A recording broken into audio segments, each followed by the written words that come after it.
Hola, muy buenos días a todos los que nos acompañan hoy en esta nueva jornada del corredor inmobiliario. Les damos la bienvenida. Vamos a esperar hasta las 8:05 para empezar con el tema y darle espacio a las demás personas que se están conectando para que puedan ingresar a la sala y no se pierdan el tema que tenemos hoy.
Buenos días a los que están preguntando en el chat o escribiendo que no se escucha.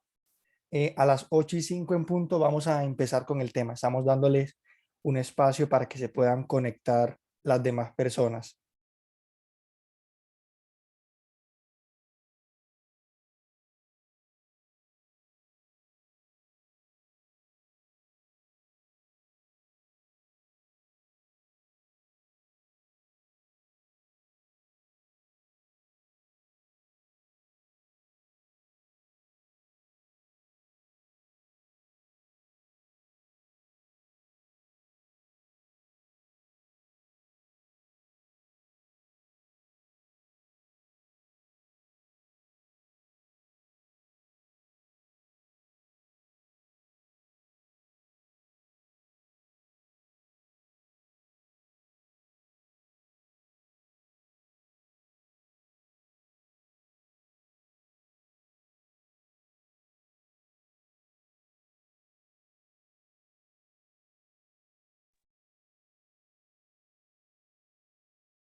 Buenos días para todos. Pues por ahí nos están escribiendo que no hay audio, no es que no hemos dicho nada. Estamos esperándolos, dando espacio pues para el proceso de ingreso, ya que se están conectando las personas para comenzar.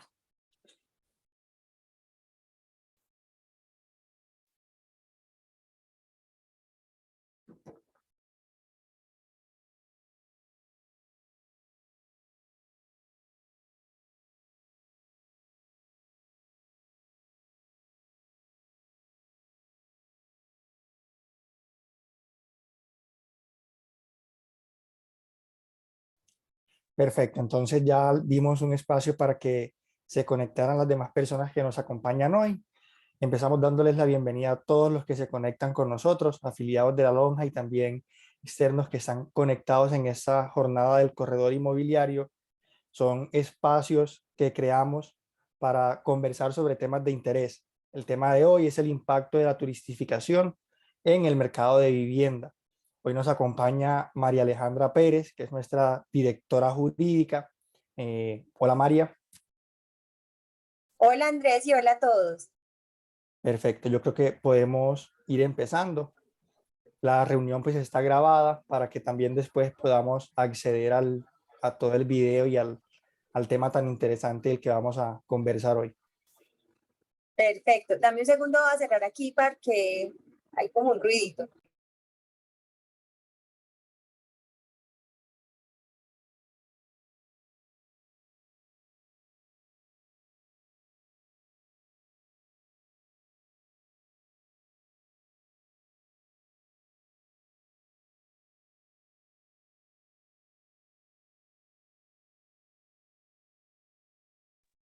Listo. Bueno, muy buenos días, como les decía Andrés, por aquí pues creo que ya todos nos conocemos. Yo soy María Alejandra Pérez, directora jurídica, abogada, especialista y apasionada por el derecho inmobiliario. Entonces es básicamente lo que vamos a hablar hoy, pues un poquito de los fenómenos que están ocurriendo. Si bien por aquí tengo una presentación, pues lo que quiero es que sea una conversación entre amigos, entre todos estos corredores juiciosos de la lonja que todo el tiempo se están capacitando, que todo el tiempo están yendo a todas las actividades académicas que hacemos. Entonces, es sobre todo, pues lo de hoy es, nos están diciendo que no se escucha bien. No sé si le suben, miren, revisen el audio del computador, a ver si es eso, porque pues yo estoy escuchando bien. No sé si nos pueden decir si ya escuchan mejor. No, por aquí varios me dicen que se escucha bien. Ajá, eso, muy bien. Yo creo que es cada uno que hay que subirle un poquito al computador. Súbanle al audio del computador. Gracias, ¿no? Están despiertos todos. Muchas gracias. Todos nos dijeron que sí se escucha. Creo que no hay lugar a dudas de que se escucha bien. Bueno, entonces, lo que les decía es que básicamente lo que quiero es que tengamos una conversación alrededor del fenómeno que está ocurriendo en Medellín. Esa conversación la habíamos tenido ya en el encuentro de arrendamientos, pero no habíamos tenido la oportunidad de sentarnos con nuestros corredores, hablar un poco de lo que está pasando, de lo que está haciendo, digamos, el incremento del turismo que hemos tenido en Medellín y los diferentes fenómenos que giran alrededor de lo que llamamos turismo, porque pues no todo es igual, no toda la llegada del extranjero puede, de pronto sí cabe en el genérico turismo, pero se puede identificar de la misma manera, sobre todo porque las consecuencias no serán las mismas. Entonces, es básicamente lo que vamos a ver. Les decía, una conversación y siéntanse libres de ponerme aquí las preguntas. Yo las voy a estar viendo a ver si las vamos de una vez como revisando en la misma conversación o ya las que vea que de pronto es pertinente dejarlas para el final. Pero entonces, invitadísimos todos a participar. Entonces les decía que es básicamente entender mejor el fenómeno que está sucediendo en Medellín a lo que buscamos en la conversación del día de hoy, porque realmente, pues, primero está de moda un término que de hecho fue el que me invitó a Andrés a hablar y me dijo, hablemos de gentrificación, que todo el mundo está preguntando por la gentrificación. Y digamos que ahí hay una confusión en cuanto a los fenómenos que se generan alrededor de esas dinámicas de turismo que se están incrementando. Entonces, lo primero es entrar a diferenciar, no solo por una cuestión de términos, sino porque de acuerdo a la condición o al fenómeno se deben establecer las diferentes políticas públicas consecuentes a cada uno de ellos. Entonces, si bien llamamos turismo a todo, el turismo realmente no es un fenómeno que haya empezado en Medellín en el año 2022 con este boom que tenemos. Turismo hemos tenido en Medellín toda la vida. Turismo hemos tenido, pues, obviamente desde que pasamos de todo ese proceso tan difícil que tuvimos a finales de los 80, principios de los 90, con todo el tema del narcotráfico y una época muy dolorosa para esta ciudad que fue la de Pablo Escobar, que en 1993 nos dejó una de las ciudades, no, como la ciudad número uno en muertes violentas del mundo, ¿cierto? Entonces, digamos que a partir de ahí salimos de eso y más o menos, creo que fue yo por aquí les dejé la cifra 2005, en la fecha, perdón, en el 2005 se crea el buró en Medellín que se enfocó y que desde ese momento se toma una decisión y se dice, no, Medellín tiene con qué, Medellín va a ser una ciudad turística, ¿cierto? Miren que esto viene desde hace muchos años, año 2005, imagínense, hace casi 20 años. Entonces ahora estamos diciendo, no, es que en Medellín pues se dio un boom del turismo, pero turismo hemos tenido toda la vida y la zona del poblado ha tenido esa recepción de turistas desde hace pues toda la vida, no, desde hace ya muchos años y en más o menos 2010 veíamos que ya había muchos hostales en la zona del poblado, ya había muchos turistas en la zona del poblado. Ayer en una conversación que teníamos con un desarrollador de proyectos nos decía, lo que pasa es que ha cambiado también el turista. Si bien muchos dicen, no, es que ahora pues si todos vienen buscando sexo, drogas y alcohol, ahí me perdonan pues la apertura, estamos entre amigos, pero entonces dicen, no, es que todos vienen es buscando locura, fiesta, y realmente de pronto no es que tengamos muchos turistas o peores turistas, sino que es que tenemos más turistas, ¿cierto? Tenemos muchos más. Y si tú tienes mucho más de una fruta, pues de pronto te va a salir un poco más de frutitas malas, ¿cierto? Porque se incrementa la cantidad, pero eso también ha hecho que llegue también otro tipo de turista, un turista que de pronto representa o genera mayores beneficios en cuanto a ingresos para la ciudad. Les decía entonces que desde el 2005 se toma la decisión de decir Medellín va a ser una ciudad turística y en ese momento empezamos a trabajar en torno a ello, en torno a hacer como toda esa, resaltar todas esas costumbres, lo autóctonos que tenemos, las flores, estos pueblos cercanos muy bonitos que tenemos para visitar. Tenemos entonces Guatapé, ¿cierto? Y un montón de elementos cercanos a la ciudad de Medellín y dentro de la ciudad de Medellín se empieza a desarrollar todo esto que gira alrededor del Grafitour y de la parte de la Comuna 13. Entonces, digamos que no es un fenómeno nuevo, sino que a partir de la pandemia sí empezó un poco a modificarse ese fenómeno que antes nos cabía todo en el turismo. Entonces, cuando les decía en esa conversación que teníamos con un desarrollador de proyectos, él nos decía, esto suena muy duro, pero realmente no es que tengamos, los turistas antes han mejorado, porque antes el turismo que veíamos, me dirán ustedes, en la zona del poblado donde estaban la mayoría de los hostales, pues era más el turista de chancleta. Así lo decía él, lo estoy repitiendo. Me pareció particular esa denominación, el turista de chancleta. Y ahora, después de la pandemia, lo que sí tuvimos fue un cambio a un nomadismo. Entonces ya no es el simple turista que venía y se quedaba una semana en Cartagena y le parecía interesante de pronto pasar y conocer la ciudad de Medellín, que ya estaba empezando a ser famosa, porque era bonita, porque la gente era muy amable, porque tenía un sistema de transporte masivo que por ahí pues se podían ir a ver unas montañas ¿cómo se llama? El teleférico de acá, bueno, el Metrocable, y llegábamos al Parque Arví, una ciudad tan verde resulta llamativa para pues unos visitantes en donde de pronto esas ciudades principales de países más desarrollados tienen mucho menos verde como Medellín. Entonces en ese turismo que venía 3, 4, 5 días, se quedaba en un hostal en el poblado y pues seguía su recorrido hacia Cartagena o hacia lugares de pronto con mucho más interés turístico, no representaba mucha presión en cuanto a el, el, el, las viviendas, ¿cierto? En cuanto se me fue la palabra, en cuanto a los inmuebles, la disponibilidad de inmuebles que teníamos en Medellín. Esto claro que se modifica cuando de ese turismo, entonces ahí cuando tenemos la persona que simplemente tiene un tránsito que es temporal, ¿cierto? De corta estadía en el paso de ciertos lugares, se llama turista. ¿Cuál fue la modificación que tuvimos? Que por eso les digo, no es que el turismo en Medellín no empezó el año pasado.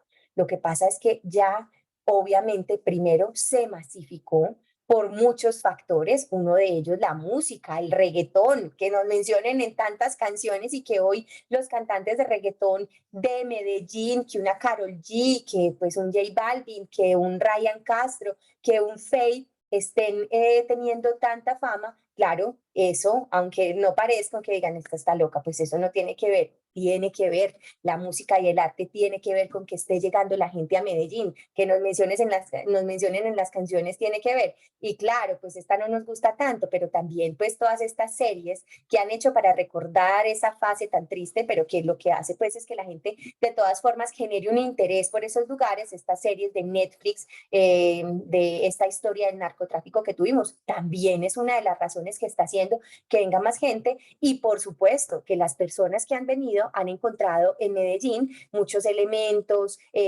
claro, la diversión y la fiesta en Provenza, pero además todas las zonas cercanas en donde se puede, digamos, disfrutar de muchos paisajes y elementos con atractivo turístico, como Jardín, como Guatapé, como Jericó, ¿cierto? Tenemos muchos lugares próximos en donde pues las personas pueden encontrar atractivos turísticos. Entonces, todo esto que antes era, digamos, un turismo, genera toda esta masificación, pero hay que ponerle un elemento adicional. Y claro, la moneda.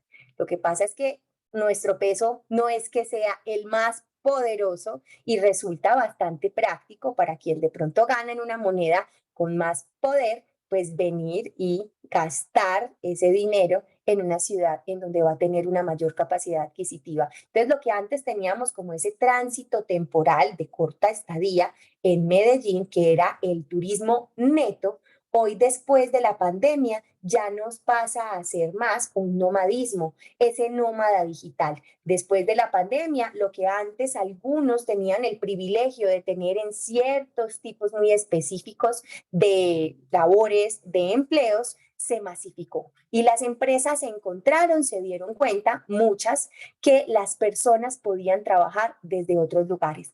Y obviamente esta generación se dio cuenta de que no solo lo podía hacer, sino que podía empezar a exigirlo, ¿cierto? Que eran facilidades y que además, pues, si yo tengo la posibilidad de trabajar, de hacer lo mismo desde otro lugar, y le genero un beneficio a la empresa que no tiene que tener ese punto físico y pagar esos costos de tener un establecimiento en funcionamiento, sino que pues además las ventajas que tiene esta generación a la que le gusta bastante conocer, que tiene muchos intereses en pasear y que tiene muchos intereses en invertir el dinero en experiencias. Entonces ahí es donde nos aparece un fenómeno nuevo, un fenómeno que sí va a generar una presión en los inmuebles disponibles.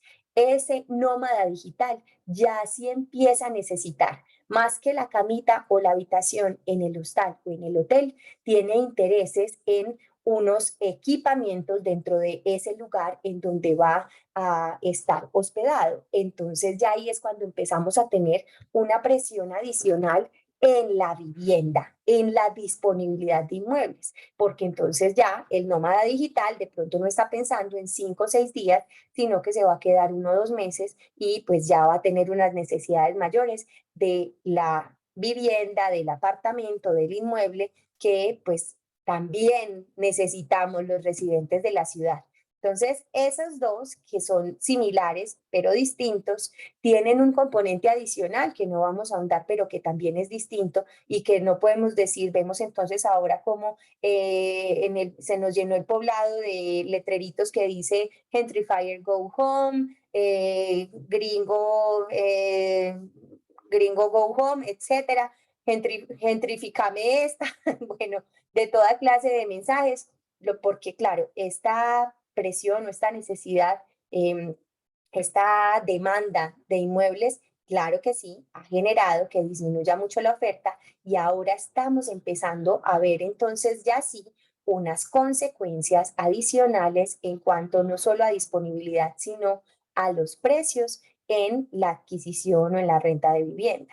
Entonces, estos fenómenos que sí nos generan ese impacto son distintos al fenómeno de la migración, que también tiene unas implicaciones, pero que son completamente diferentes a las que nos va a crear el turismo y el nomadismo. Cuando hablamos de migración, ya estamos hablando de esa persona que sale de su país por unas condiciones difíciles, nefastas, complicadas en él, buscando pues unas condiciones mejores en otro lugar. Estoy segura de que cuando dicen gentrifier gone home, que cuando alguien dice es que los extranjeros nos tienen carísima la vivienda, nadie está pensando, por ejemplo, en el hermano venezolano. Lo digo con toda la claridad porque ya ustedes, los que me conocen, saben, bueno, aquí estamos entre amigos y hablamos así de claro. O sea, y es que no es malo ser venezolano, pero sabemos que son las personas que están llegando con más necesidades de políticas públicas, de subsidios, de ayuda, ¿cierto? Porque son personas que vienen dejando atrás unas condiciones difíciles económicas. Y claro, cuando estamos hablando de que nos incrementan los precios, claramente no estamos hablando de esto, entonces simplemente es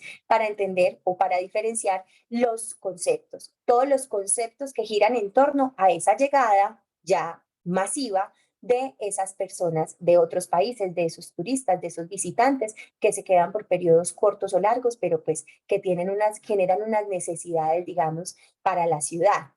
Entonces, esto claramente nos deja un panorama en donde estamos teniendo una disminución En cuanto a disponibilidad de inmuebles, esto si bien está en el tema del arrendamiento, es donde más lo podemos ver. En el arrendamiento es donde estamos encontrando las mayores condiciones de incrementos en precios y de baja disponibilidad, pero esto obviamente repercute también en la disponibilidad de vivienda, en la adquisición de vivienda, en los precios para adquirir vivienda y en las necesidades o demanda de la vivienda especialmente usada, ¿cierto? Especialmente la vivienda usada para estas condiciones. Digamos que en los proyectos nuevos hemos visto cómo ha caído, ha disminuido mucho la adquisición de vivienda, pues primero, claro, afectan las condiciones difíciles que han tenido muchas de las constructoras con el incremento de los valores de todos los materiales, la dificultad a veces para llegar al punto de equilibrio en cuanto al desarrollo del proyecto, las dificultades también financieras, incluso que han tenido algunas de ellas que han repercutido, que han generado que no puedan concluir muchos de estos proyectos, que pues obviamente empieza a generar un escenario un poco pesimista y cauto en cuanto a esas personas que lo adquieren, pero tenemos también unas condiciones adicionales que dificultan todo el tema de la adquisición de inmuebles. Les dije, aquí pues si bien eh, tomé esta diapositiva, pero porque les dije esto, lo que quiero sobre todo es que conversemos, pero es que muchos de estos elementos están dados o están enfocados en cuanto a la adquisición de vivienda. ¿Por qué? Porque entonces ha bajado esa adquisición de vivienda nueva, por ejemplo, porque tenemos menos construcción de vivienda nueva. Como les dije, las condiciones actuales han hecho un poco más difícil y mucho más complicado alcanzar esos puntos de equilibrio en los proyectos y pues obviamente la presión en el suelo, que no tenemos tanta disponibilidad y los costos pues nos han hecho que tengamos menos construcción de vivienda en Medellín comparativamente con otros municipios que estamos pues como concentrándonos en Medellín y también pues en cuanto al cierre, en cuanto a la adquisición de la persona de la vivienda, se están empezando a tener o empezando no, ya hemos visto las cifras, 60% menos de adquisición de vivienda, porque para ese cierre se están dificultando varios elementos. Por ejemplo, las tasas de interés. Hoy tenemos unas tasas de interés que están entre el 18 y 19% efectivo anual.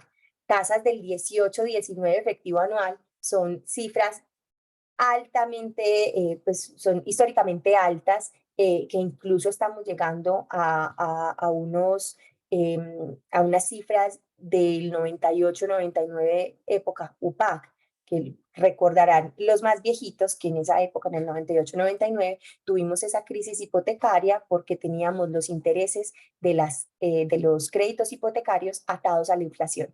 Esa era la unidad de adquisitiva unidad de poder adquisitivo constante, es lo que significa UPAC.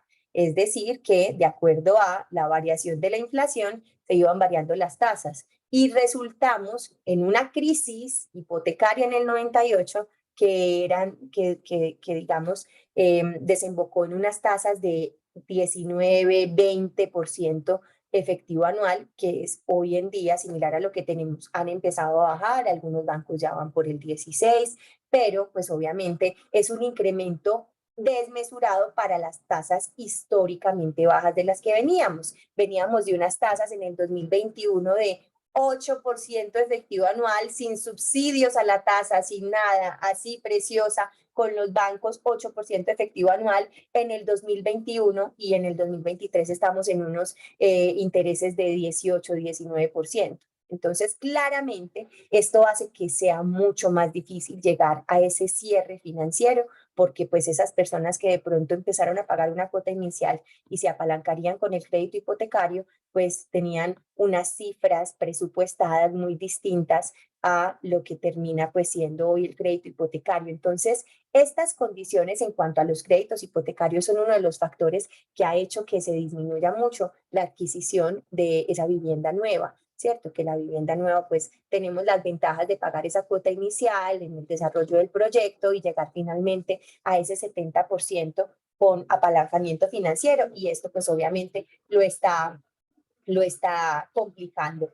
Esto se ve evidentemente más en la vivienda nueva, en la vivienda usada. De pronto las personas tienen mayor disponibilidad de recursos. A todas las personas siempre les decimos, y esto es algo que ustedes como corredores también es bueno que compartan, y es para los proyectos nuevos, por ejemplo, para hacerte parte, no tienes que contar con las tasas de interés que hay hoy, porque pues mientras pagas la cuota inicial, estas son tasas coyunturales, no son tasas que tengan además cómo sostenerse en el tiempo. Estamos viendo cómo ha caído la adquisición de vivienda, cómo han caído incluso las ganancias de las entidades financieras en Bancolombia, por ejemplo, este mes. Entonces creo que ya es hora de que las empiecen a revisar, y también es un mensaje que es importante dar, y es si de pronto ustedes, si de pronto sus clientes lo que están buscando invertir en un proyecto para ese pago de la cuota inicial en unos meses para finalmente llegar a la adquisición del inmueble, pues digamos que no es relevante la tasa de interés que haya hoy, que es una tasa coyuntural, y que obviamente pues su tendencia es a que se baje. Entonces, esto también ha dificultado ese cierre financiero, la adquisición de los proyectos finalmente para que son inmuebles que también salen a engrosar la disponibilidad de vivienda dentro del mercado inmobiliario. Y pues tenemos también una mayor necesidad, una mayor presión en los inmuebles de vivienda, porque hoy tenemos familias menos numerosas, hoy tenemos familias conformadas por menos personas, por lo que antes un solo inmueble que necesitaba la parejita de novios, hoy esa pareja de pronto necesita dos porque cada uno vive en su casa. Entonces, ese indicador de personas por hogar ha disminuido. Antes el indicador era de 4, hoy lo tenemos en 2.5. Entonces, pues ha disminuido en una persona. Entonces, esto claramente va a generar una mayor presión en cuanto a las necesidades de vivienda. Y pues tenemos hoy en día una mayor participación de ventas en cuanto a la vivienda usada que da arrendamientos. Hay muchos fenómenos a los que uno podría achacarlo, digamos, pues una parte también es la política, y cómo negarlo, digamos que estos cambios abruptos en cuanto a ideología, en cuanto a de pronto un gobierno que viene con unas ideas digamos, de derecha, que pasa a un gobierno de unas ideas un poco más enfocadas a la izquierda, genera pues también obviamente mucha cautela en cuanto a la inversión. Entonces, digamos que esos propietarios, muchos de esos propietarios de inmuebles que estaban disponibles para el arrendamiento, llegaron a tomar la decisión el año pasado, que tuvimos como ese cambio coyuntural de política, de pasar, digamos, a la venta. Entonces ahí también les decía, esa disminución o la caída de la venta de inmuebles ha sido sobre todo en proyectos nuevos. Ustedes especialistas en inmuebles usados, pues saben que hay meses buenos, hay meses malos, pero pues que la caída no ha sido del 60% que estamos viendo en cifras en cuanto a la adquisición de vivienda. Entonces, sabemos que ahí está el fenómeno, sabemos que hay unas necesidades muy grandes en cuanto a la vivienda para renta, pero esto pues obviamente repercute también en esa adquisición de vivienda en ustedes. Y ahí nos vamos al quinto elemento del que queríamos pues como conversar con ustedes, porque me decía Andrés, en las ruedas de negocios, la pregunta que suelen hacer, la pregunta que no falta en ninguna rueda es: necesito un inmueble, no sé dónde, no sé dónde. O alguien dice, tengo un inmueble en tal lugar, y la primera pregunta que le hacen es, ¿y se puede renta corta? Por no decir, ¿y se puede Airbnb? Porque ya Airbnb se volvió un adjetivo.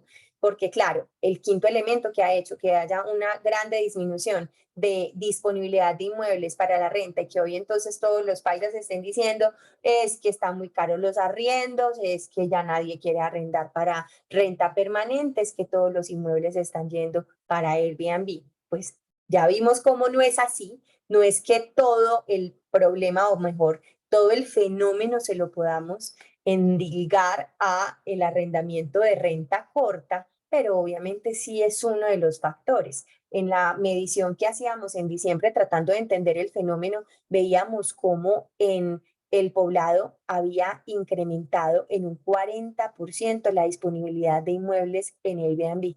un 40%. Y claramente todos esos inmuebles que se incrementan en disponibles en Airbnb para renta corta, pues son inmuebles que antes estaban para esa renta permanente, ese arrendamiento de vivienda urbana. Entonces, claro que sí es uno de los fenómenos, pero pues también hay que entender que no en todos los inmuebles es permitido Airbnb, ¿cierto? Esa es la primera parte.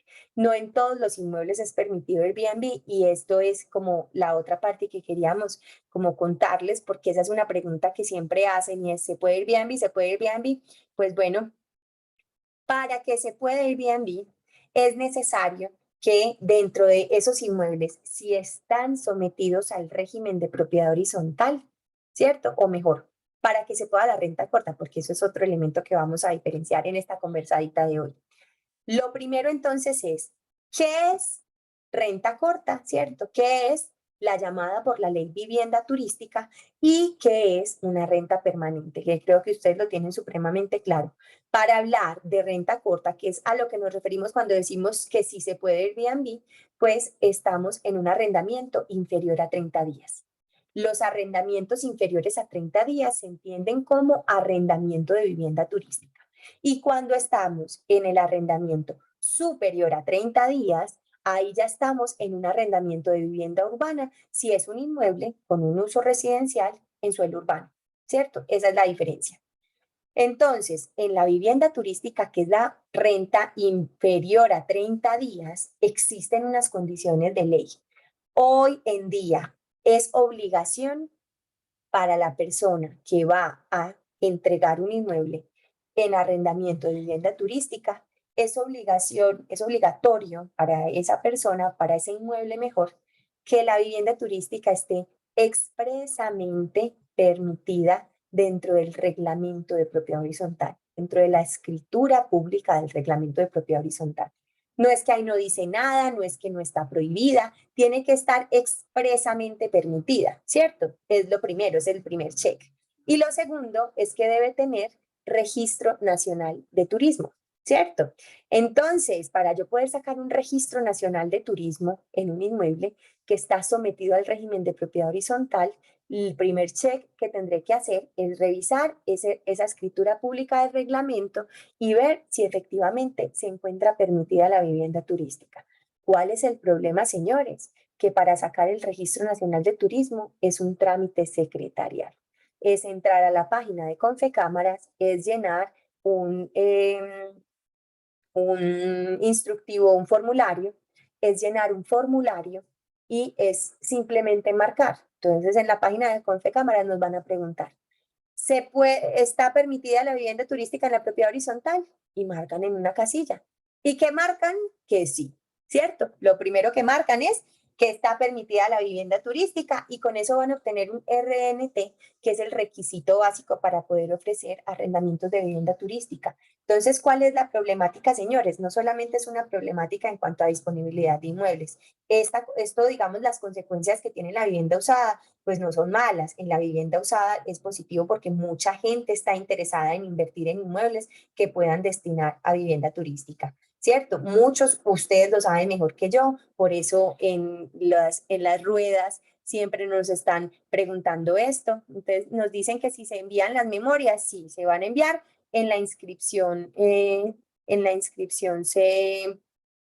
Ustedes se inscriben con un correíto, entonces los que se inscribieron les vamos a enviar, pero si tú entras es por el link, entonces pues no es posible remitirte las memorias, ¿cierto? Porque en el link pues no nos van a quedar registrados. Entonces, les contaba cuáles son los requisitos. Cuando ustedes les digan un interesado comprador, un inversionista, ahí se puede Airbnb, debe revisarlo en el reglamento de propiedad horizontal. ¿Se puede ir Airbnb? La primera respuesta, señores, sería sí, porque es que Airbnb es una plataforma para publicar inmuebles que se entregarán en arrendamiento temporal o permanente, ¿cierto? Yo puedo utilizar la plataforma Booking o Airbnb para arrendar inmuebles por meses.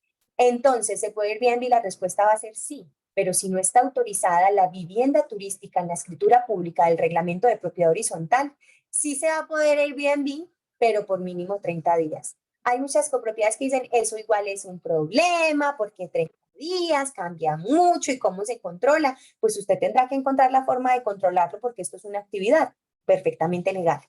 Entonces usted sí puede arrendar, pero puede arrendar por meses. Y claro, es mucho más fácil un ejercicio de control y de registro para un arrendatario que va a durar por lo menos un mes que cuando estamos hablando ya de un uso de hospedaje, porque es que ese uso de arrendamiento de vivienda turística es un uso de hospedaje. El servicio que se está prestando es de hospedaje y precisamente por los cambios, por la permanencia corta, porque hay muchas personas ingresando a la copropiedad. Entonces va a ser, claro, mucho más complicado y esa copropiedad necesitará hacer unos ajustes para tener unas condiciones que permitan la prestación adecuada del servicio de renta corta sin que riña con la renta permanente. Y es la razón por la que en la ley hoy en día, como existe, se exige que esté expresamente permitida, porque esa debería ser una decisión consciente de una copropiedad que en el momento en que permite la vivienda turística va a tener unas necesidades de seguridad,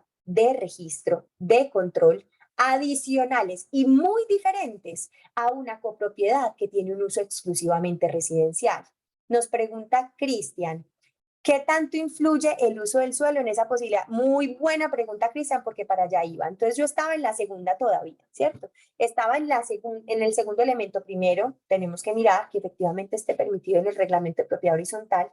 Segundo, tenemos que, una vez chuleamos que está permitido, es la idea, pero como les dije, ¿por qué se está masificando? Porque le dejaron este trámite a Confecámaras y Confecámaras pues allá no iba a poner las 8, 10, 100 operadoras que necesita para hacer una breve revisión de la documentación, sino que hicieron un trámite virtual en donde no hay que revisar nada, la gente no tiene que adjuntar la escritura pública del reglamento, la gente no tiene que adjuntar un certificado de usos del suelo, sino que simplemente chequea una casilla y con eso descarga el RNT.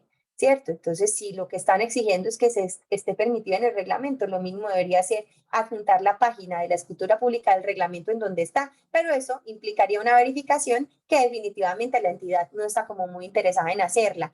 Pero hay un paso adicional, teníamos estos dos, hay un elemento adicional, y es que si estamos hablando, si vemos en la norma define este uso como un uso de servicios, es decir, estamos en la categoría de un uso que se aparta del residencial. Entonces, la baja mixtura es solamente para el uso residencial. Cuando ya estamos en un uso comercial o mixto del suelo, ya estamos en mixturas que son que en zonas en donde esté permitida la alta o media mixtura, primero que todo, y que los usos del suelo, ahí nos vamos incluso a la licencia de la copropiedad. Nos vamos incluso a la licencia como fue expedida, que el 99.9% de los casos, las copropiedades, obviamente salvo las mixtas, tienen licencias residenciales.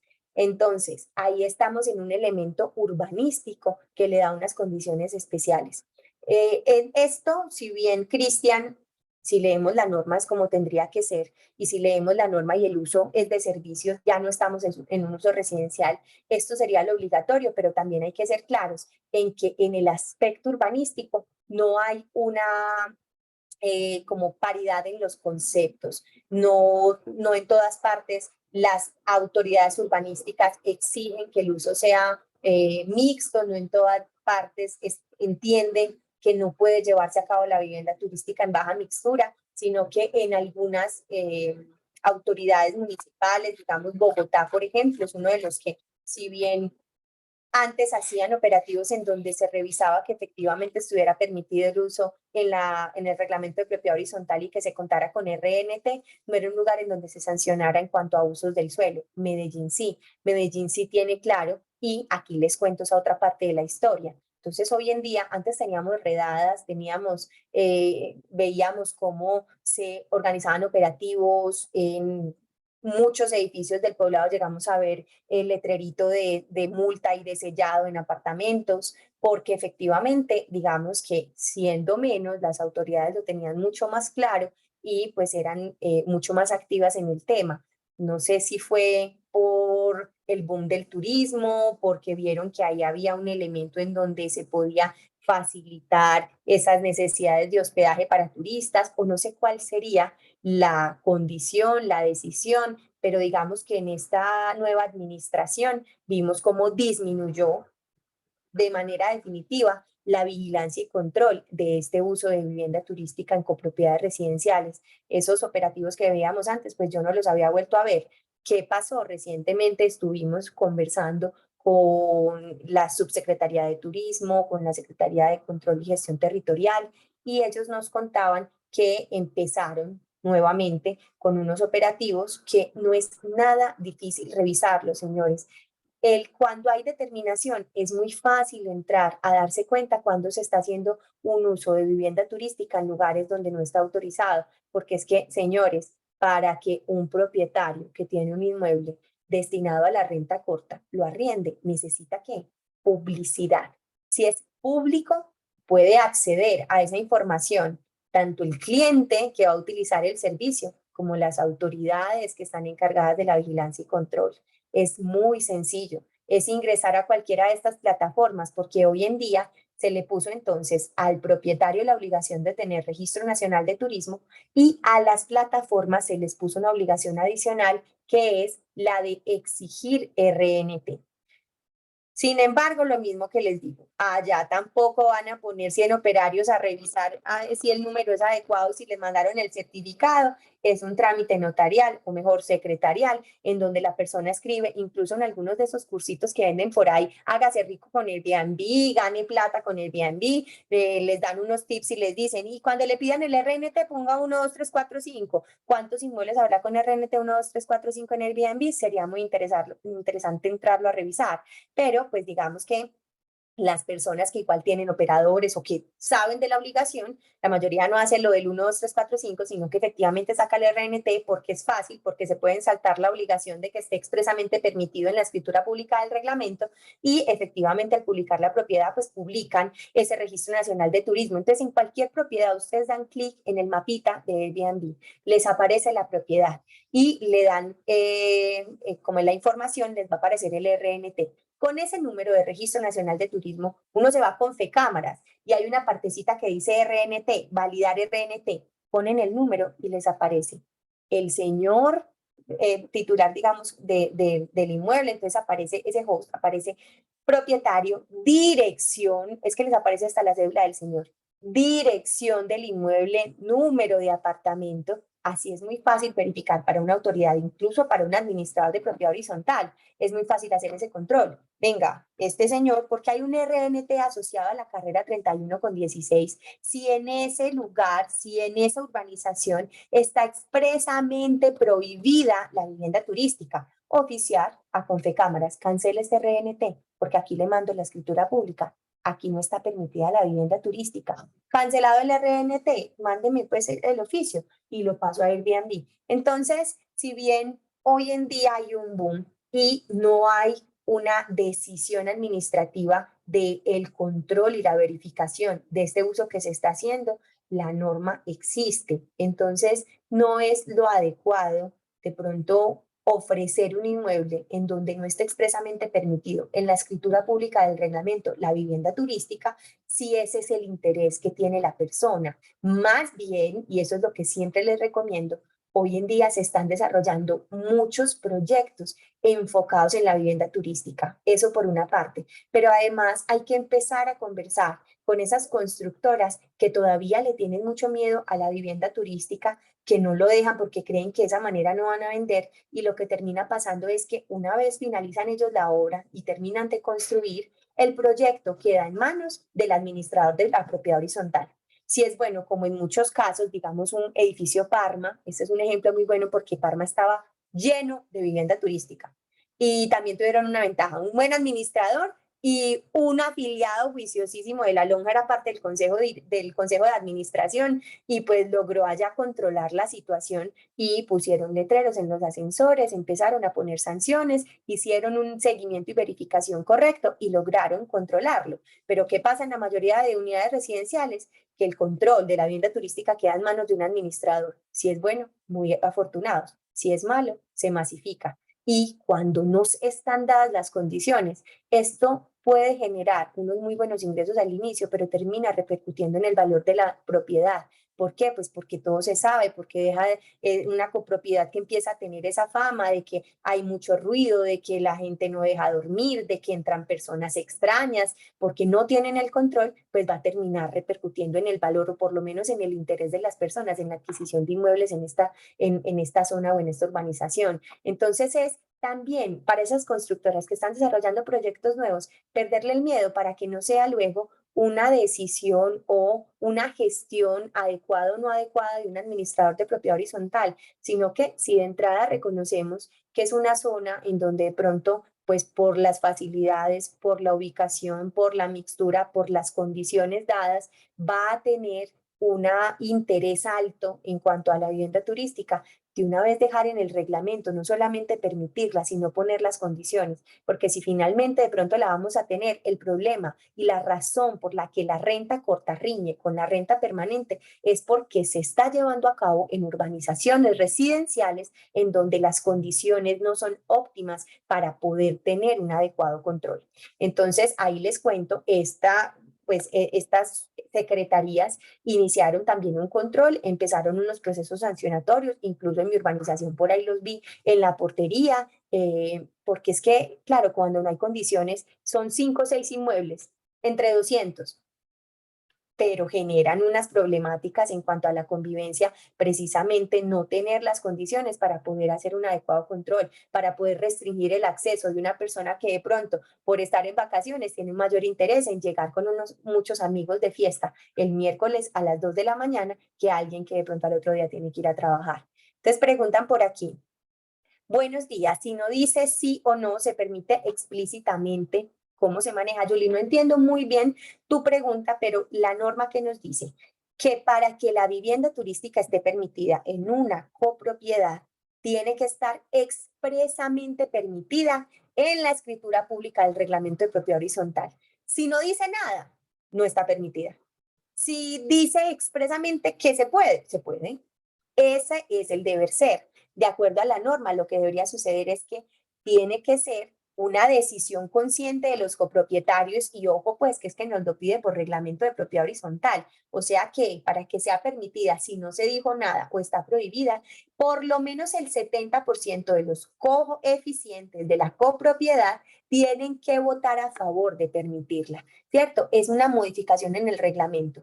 Eso es lo que hay hoy en día. ¿Qué está pasando y por qué el año pasado, por ejemplo, por allá nos salieron con que ya se permite la vivienda turística en las copropiedades y un montón de cosas y nos asustaron? Pues porque hay un proyecto de ley que está incluyendo un artículo que modifica todas estas condiciones. Tampoco estamos de acuerdo. Aquí, digamos, no crean que el gremio inmobiliario es el taxi en la pelea con los Uber. Primero, no es la misma situación porque el Airbnb no es ilegal. El transporte público en vehículo particular está completamente prohibido.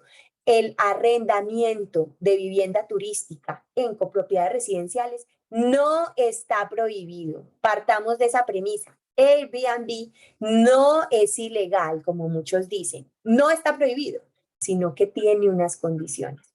Hoy en día esas condiciones son muy exigentes, eso es cierto. Y de pronto lo que sí somos partidarios es que se ajusten las condiciones para que de pronto esas realidades que tenemos hoy pues se atiendan también a través de la norma. Listo, es una prestación que se puede, que es posible, que de manera ordenada de pronto entonces pueda ponerse menos condiciones en cuanto a usos del suelo, que de manera ordenada de pronto entonces la exigencia de modificar una escritura pública de reglamento sea excesiva y podamos quizá hacerlo con unas mayorías pero no calificadas, entonces que sea una mayoría en los coeficientes, mínimo del 51%, la mitad más uno de los coeficientes, ok, y que se pueda dejar de pronto dentro del acta del Consejo de la Asamblea en la que se haya tomado la decisión y que no sea necesario pues una modificación de la escritura pública. Ok, es llegar a consensos, es aceptar por una parte que esto es una realidad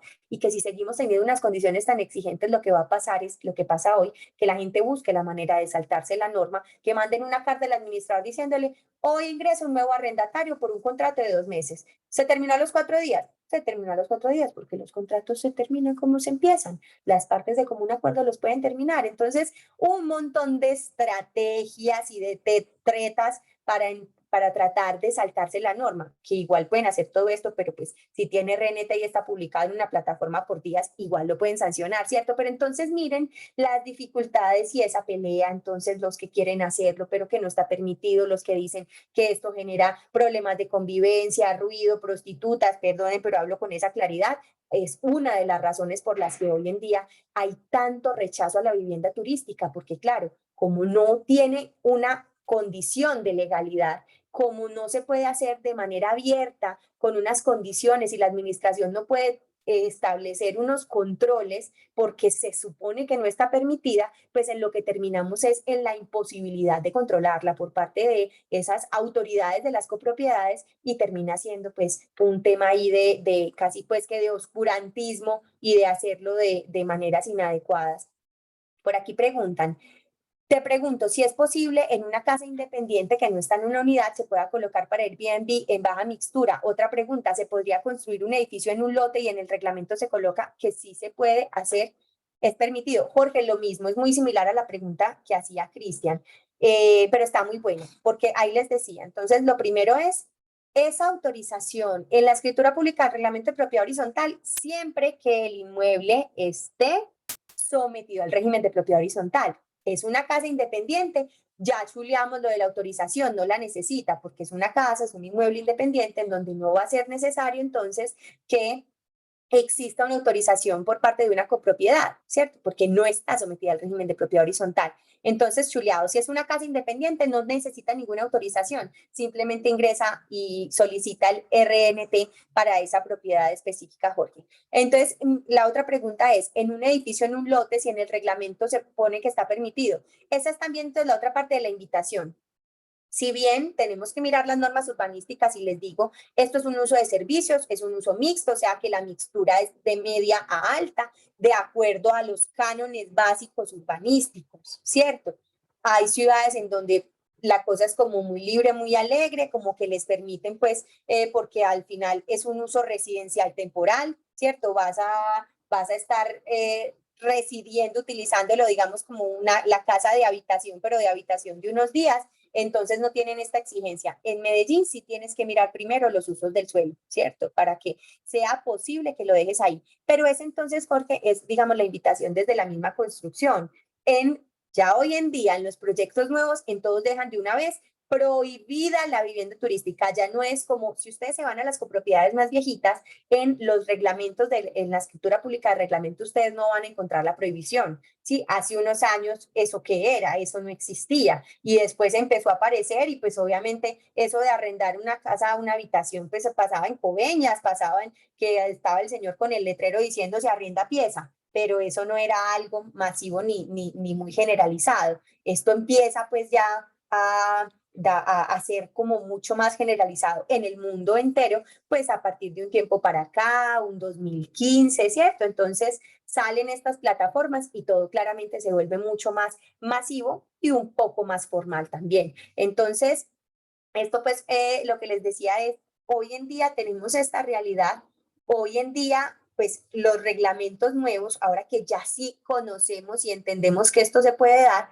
estos nuevos reglamentos sí están dejando expresamente la prohibición. De pronto la invitación es a esos proyectos residenciales no tenerle miedo y mirar, obviamente, con todo el tema urbanístico, que quizá es posible también permitir la vivienda turística y de entrada dejarle las condiciones, porque si de pronto está en una ubicación con unos elementos, unas facilidades, unas cercanías que hacen muy atractiva la vivienda para la vivienda turística, para la renta corta, pues lo que generará posteriormente es simplemente un problema de vecinos en donde hay unos haciéndolo ilegal y otros quejándose. Digamos ¿cómo se llama? La Riviera, el edificio en Ciudad del Río. En Ciudad del Río tienen mucho esta problemática porque obviamente en todos está prohibido y en todos se está haciendo.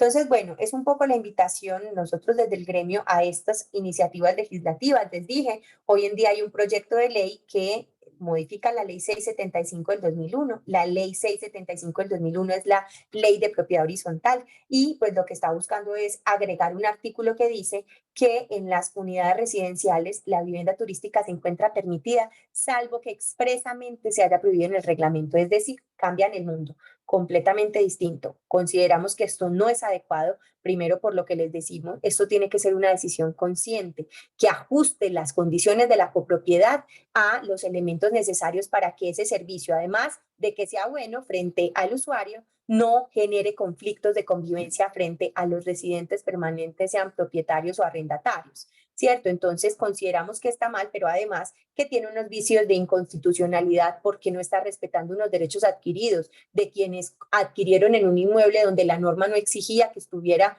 permitido, no exigía que estuviera prohibido mejor, y era un uso netamente residencial y que hoy en día pues les cambian completamente el mundo. Este proyecto de ley está siendo estudiado en Cámara. Estaremos compartiéndoles más información sobre el tema ahora, pues que ya retomaron actividades los congresistas, porque sí consideramos que toda la ciudadanía debe estar en alerta y hacer también sus observaciones en el tema, porque definitivamente esto nos cambia el mundo. Entonces, y es muy particular, yo decía, qué bueno hacer una encuesta y uno decir, ¿a usted le gustaría que en la unidad residencial donde vive estuviera permitida la vivienda turística? Si la hacemos aquí, estoy segura de que gana el no.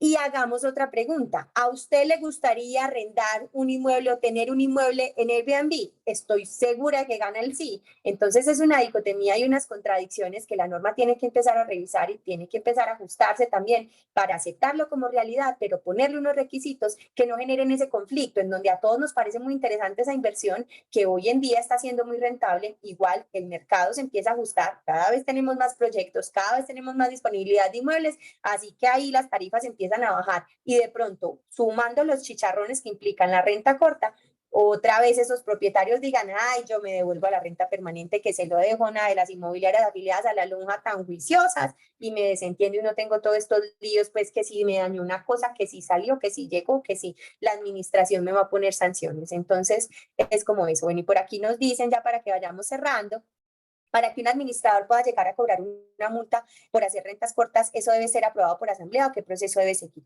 Así es, pues mira, si realmente en la copropiedad no está permitida la vivienda turística, o sea, en el reglamento no está permitida, ya de entrada estamos viendo que hay una contradicción al reglamento. No tiene que estar expresamente dicho que arrendó por días la copropiedad, porque eso viene de la ley, ¿cierto? Y la obligación del administrador es también hacer cumplir la ley. Y la ley misma ya nos está diciendo que lo que estás haciendo está mal. Estás contrariando el reglamento y la legislación colombiana en cuanto al uso de tu copropiedad.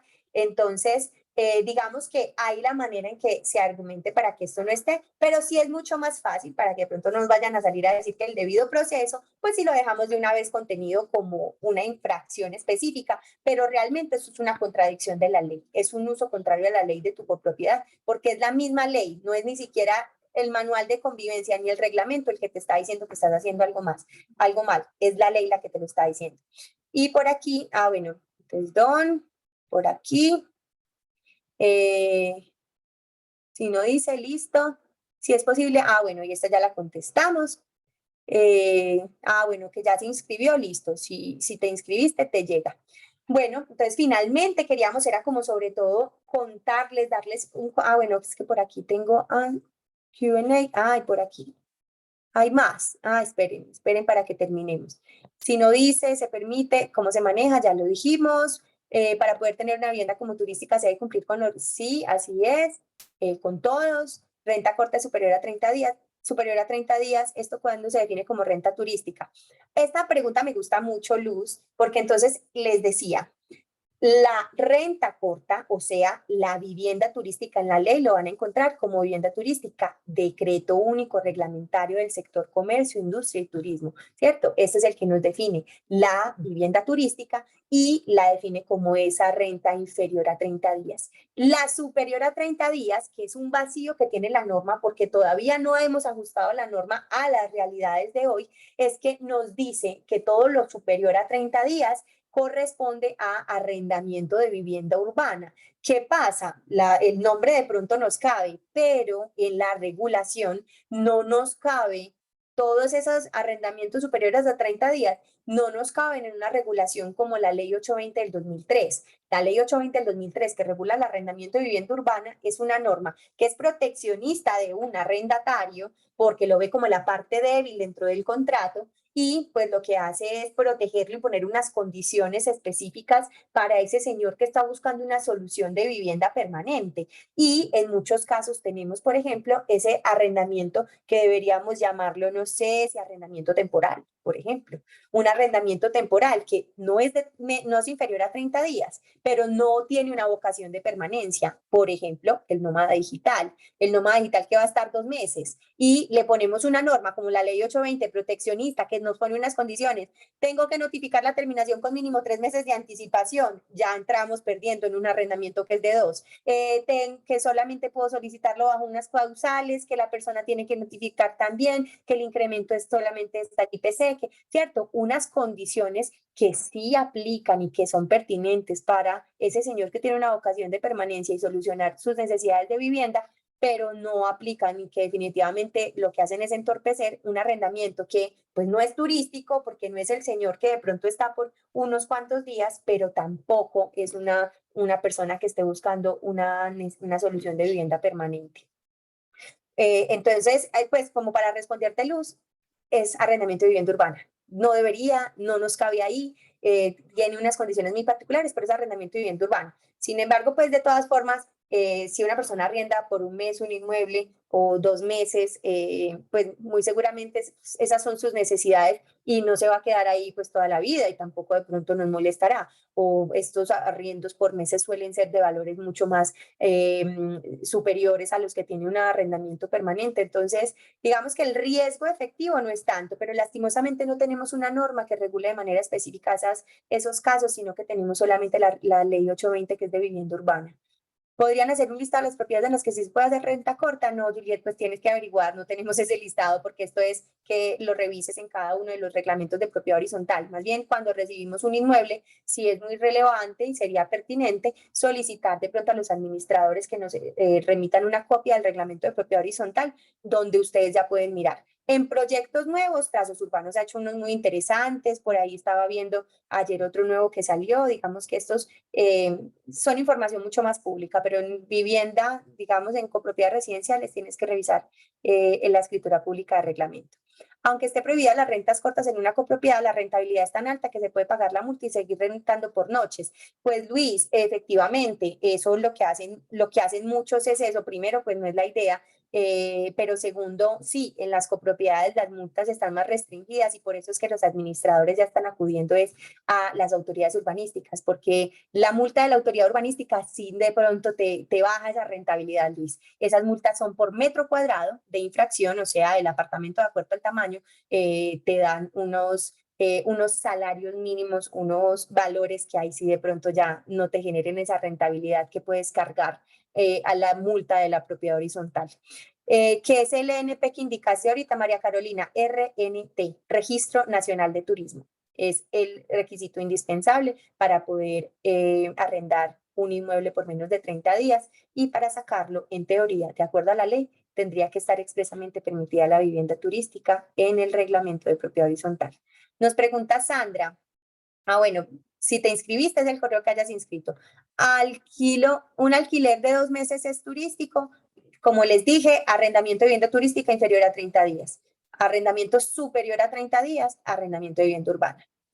Alquilo para acompañante de hospitalización, pero no es turismo, pues ya eso es un caso muy específico, ¿cierto? Y ya, si es superior a 30 días, es vivienda urbana, son las condiciones de la ley 820, tendrás que cumplir con todos estos requisitos, las partes tienen las obligaciones contenidas en la ley y digamos que la norma no diferencia si es para un acompañante, si es para un tema médico, si es para un tema laboral. Siempre que supere los 30 días, tendrás que regirte por las normas contenidas en la ley 820 del 2003. Listo. Entonces, Jonathan dice mucha información. Así es, muchísima información. Sí, efectivamente, nosotros estamos, digamos, creando tenemos un documento en cuanto a los requisitos, en cuanto a las condiciones, muy enfocado también en el administrador. De pronto voy a mirar pues si en las memorias se los compartimos. Y pues ya para terminar, que era una horita con ustedes. Nos dice Ana María González, ¿cómo se regulan los preavisos de un contrato de vivienda urbana cuando solo se va a celebrar por 2 meses? Así es, Ana María. Es un problema, porque es que el arrendamiento de vivienda urbana nos dice que la notificación tiene que ser por mínimo 3 meses de anticipación. Entonces, ¿cómo hago si el arriendo es de 2 meses? Desde que lo firma y le estoy notificando, pero tenés un problema adicional, Ana María, y es que esa norma nos dice que para la terminación de un contrato de arrendamiento de vivienda urbana, yo tengo que estar en una de las 3 causales especiales de terminación, o que lo necesito para vivir en él, ¿cierto? Para la propia residencia, o que lo vendí y por cuenta de ese contrato de compraventa tengo que hacer la entrega material del inmueble, o que necesito o que exige unas reparaciones o que necesita unas reparaciones que exigen su desocupación. Entonces, miren que tenemos unas causales muy específicas y una condición adicional, efectivamente, Ana María, que es la de constituir una caución para garantizar que lo que yo estoy diciendo es cierto. Entonces, miren que son un montón de requisitos y elementos que hay que empezar a estudiar, que ya digamos, el legislador tiene que darse cuenta que esto es una realidad y decir, no me cabe el arrendamiento para el nómada digital, no me cabe ese arrendamiento temporal de 2 meses, de 3 meses, dentro de una regulación que está pensada para proteger a un señor que está solucionando unas necesidades de residencia permanente a través de un inmueble arrendado. No nos cabe, pero pues es la regulación que tenemos hoy, porque todo se entiende como vivienda urbana si es un inmueble destinado pues a la residencia en suelo urbano, salvo ese arrendamiento que va a ser por un término inferior a 30 días. Entonces, si solo el inferior a 30 días se entiende como vivienda turística, todo lo que lo supere nos cabe dentro de la regulación que trae la Ley 820 del 2003. Y aquí tenemos otra, me encanta que está en preguntones. Lady Michelle pregunta, bueno, otra charla para profundizar ese vacío de los arrendamientos de menos de 3 meses. Pues es que la verdad, Lady, de este tema es muy rico, muy chévere, muy interesante para hablar, pero la verdad es que hoy en día, como no tenemos una norma, no hay mucho que profundizar porque es que es lo que tenemos en la ley. O sea, la ley nos habla o 30 días o lo que lo supere arrendamiento de vivienda urbana, ¿cierto? No nos trae más. Entonces, no tendría mucho que agregarte porque lo que hay que hacer, lo pertinente es entrar a revisar y hacer ajustes, ¿cierto? Y decirle al legislador, venga, mire, venga, estudie, venga, adhiera a esa regulación del decreto único reglamentario del sector vivienda, por ejemplo, adhiera una regulación particular del arrendamiento temporal, que es que ese arrendamiento no nos cabe en la regulación de la ley 820, pero tampoco está cobijado por la regulación de la vivienda turística. Si la vivienda turística está regulada por decretos reglamentarios, pues será llamado ese Ministerio de Comercio que emitió la regulación a agregarlo. Digamos que es parte, digamos, de la iniciativa del gremio cuando hemos estado participando en todo el tema de regulación de la vivienda turística. Parte de la iniciativa es también llamar la atención y decir, venga, revisemos este tipo de arrendamiento que exige unas condiciones especiales también, porque no solo eso, no solamente es que los metamos dentro de la regulación de la ley 820, es que una vez supera los 30 días el administrador no lo puede restringir, ¿cierto? Porque es un arrendamiento de vivienda urbana. No le puede poner condiciones adicionales y también es un arrendamiento que exige unos elementos de la propiedad. Entonces, ahí en las propuestas que nosotros hacemos ya para irlos despidiendo, es dentro de las herramientas que vemos que pueden llegarse a utilizar, es pues lo que les hablaba. Nosotros éramos línea dura, la verdad. Nosotros éramos de los que decíamos, porque conocemos los problemas de los administradores, porque los administradores nos cuentan toda la problemática asociada y los problemas de convivencia asociados a esa renta corta. Pero claro, hoy en día va a generar problemas, pues porque se está haciendo con propiedades que no tienen las condiciones. Entonces, uno de los elementos más complicados para poder cumplir la ley es el tema de que tenga que estar expresamente permitido en el reglamento de propiedad horizontal, porque como ya les dije, esto exige una autorización vía asamblea por mayoría calificada, mínimo el 70% de coeficientes, aceptando la decisión de permitir la vivienda turística y exacta de esa asamblea, elevando la escritura pública, adjuntándola al reglamento, o sea, modificación de un reglamento, de una escritura pública del reglamento para poder permitir la vivienda turística. Entonces ahí uno dice, bueno, esto es un primer elemento que se puede entrar a revisar. Si ya en una copropiedad más del 50% de las personas quieren aceptan y están dispuestos a tener inmuebles en vivienda turística, entonces de pronto sería pertinente autorizarlo y adecuar la copropiedad a esas necesidades. Módulos de contribución, en donde esas personas que van a entregar los inmuebles en vivienda turística, pues tengan también que poner los valores adicionales que implican tener una correcta ejecución, operación de ese servicio de hospedaje sin que genere conflictos en los residentes de manera permanente de la copropiedad. Por ahí decía alguien, no, es que las multas con lo que da eso, las multas se pueden pagar. Claro, es que la gente ni siquiera quiere comprar en los proyectos donde está autorizada la vivienda turística porque esos proyectos tienen un operador, porque ese operador turístico cuesta, pero la renta es tan buena que da, pero no les gusta más comprarlos en la copropiedad residencial, pagar los 180.000 pesos de administración y ganar más platica por esas rentas cortas y que los otros bobitos que están rentando de manera permanente o que viven allá, que pagan la misma cuota de administración, pues carguen con las necesidades que implican tener personas entrando y saliendo constantemente. Nada más, señores, en el tema, por ejemplo, de las basuras, es completamente distinto cuando hay un uso residencial del señor que viene hacia un mercado para los 4 días y luego que se va a botar todo eso y luego aparece el otro. Nada más en la recolección y almacenamiento de basuras hay un cambio muy importante cuando tenemos vivienda turística de cuando la copropiedad es para uso residencial. Entonces son un montón de elementos que deberían dar para que esas personas que están generando esas ganancias tan buenas que ni siquiera les importa pagar esas multas, pues tengan que también aportar más, porque esto genera también unas cargas adicionales para la copropiedad que no deberían cargarlas los demás copropietarios o residentes que no tienen esos ingresos tan interesantes. Obligación de personal recepcionista, establecer no solamente unas condiciones para esa personal que está en la portería, porque es que nada más en eso, y siempre menciono lo mismo, es que porque es importante que sea una decisión pensada de la copropiedad, porque con el solo hecho de que allí se permita la vivienda turística, ese portero, en lugar de portería, pasa a tener una recepción. Porque es que le toca hacer un registro, porque le toca mirar si es extranjero, porque el administrador tiene que reportar al Ministerio de Turismo cuando llega un extranjero, porque le toca verificar, porque es importante ver quién arrendó una persona y usted porque está llegando a las 3 de la mañana con 7 personas más, ¿cierto? Y si esa persona no es un residente, sino que es una persona que está arrendando una vivienda turística temporal, pues tiene restringido el ingreso, así como pasa en los hoteles. Por eso es que de pronto algunos tienen más interés en el apartamento en Airbnb que en el hotel, porque en el hotel solo puede entrar él y la persona adicional le cuesta y bastante. Y tiene que cumplir con unas condiciones y se restringe el acceso. En la vivienda turística, en el apartamento en Airbnb, pasa y si él está autorizado para ingresar por parte del propietario, el portero lo tiene que dejar ingresar con cuantos entre. Entonces, esto es reconocer que es un fenómeno, que es una realidad y poner las condiciones que permitan que esto no riña con la vivienda permanente, registro, verificación y todas las condiciones relacionadas con lo que es un servicio de hospedaje y herramientas tecnológicas. Si vas a tener un inmueble en Airbnb, tienes que tener entonces un aparato que revise el control, que haga un monitoreo de decibeles y se incrementó y se pasó de los decibeles, automáticamente la tarjeta de crédito le sacan una platica a ese señor, ¿cierto? Hay herramientas, elementos tecnológicos que nos pueden ayudar a hacer el control, pero como hoy en día se hace de manera ilegal, pues el administrador tampoco puede implementarlas porque estaría permitiendo, avalando una práctica que hoy en día no está permitida. Y claro, sexta, que por ahí la mencionaban, multas y sanciones especiales, porque como nos mencionó la persona que está en que nos hizo el comentario,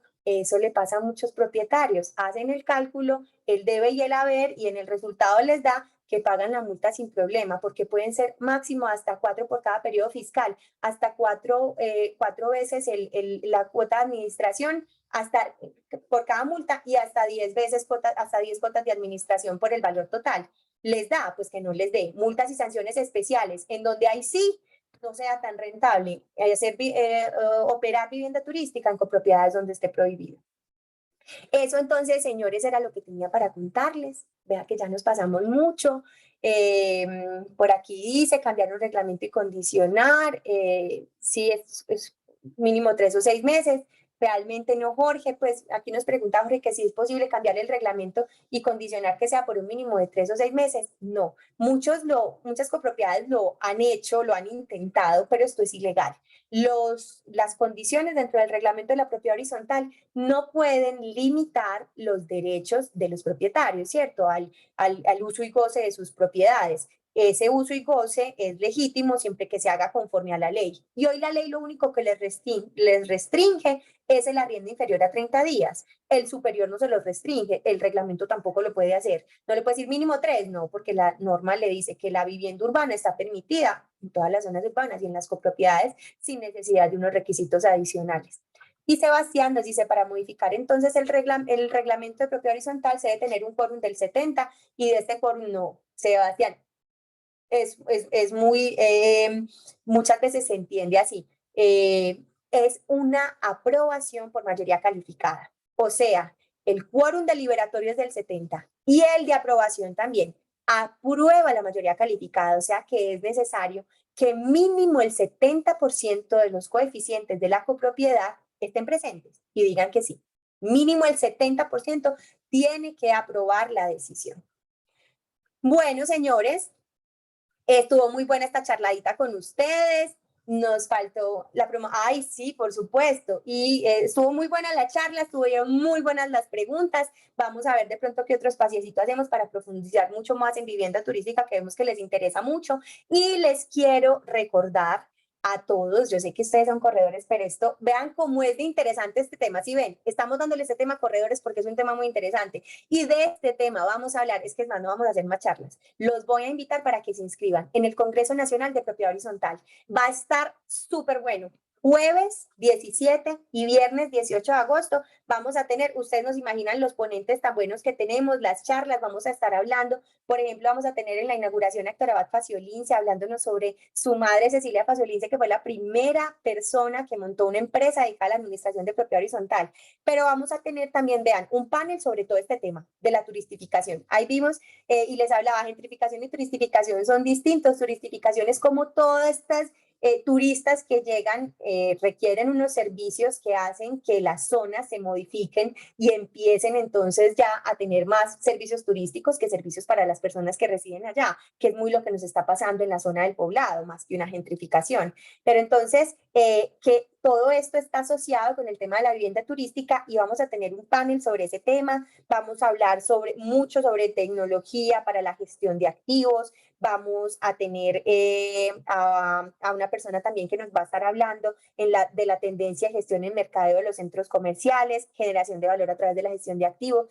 Todo esto va mucho más allá del administrador de propiedad horizontal y nos interesa también a todas las personas que trabajan en el sector que promocionan inmuebles, que la mayoría de esos inmuebles están destinados a propiedad horizontal. Entonces yo por eso siempre les digo a los corredores, cuando doy clase, por ejemplo, en los cursos de promoción de inmuebles, vean, la ley 675 y toda la temática de propiedad horizontal es de muchísimo interés para las personas que promocionan inmuebles, porque ustedes vayan y miren, el 90% o más de los inmuebles que ustedes van a vender están sometidos al régimen de propiedad horizontal. Entonces, de verdad que es una temática de mucho interés para ustedes. Aquí les dejamos el link para que se inscriban. Por ser afiliados a la lonja tienen un cupo, ¿cierto? Ya se cobraría pues el cupo adicional. Entonces, no se lo pierdan, aprovechenlo, va a estar súper bueno. Y les aseguro que es una continuación de esta charla que tanto les gustó, pues el tema que tanto les interesó. Vamos a tener una continuación en un panel el día jueves en el que estaré participando como moderadora. Vamos a tener a la subsecretaria de Turismo, vamos a tener a el gerente de ASOHOUS, que es la Asociación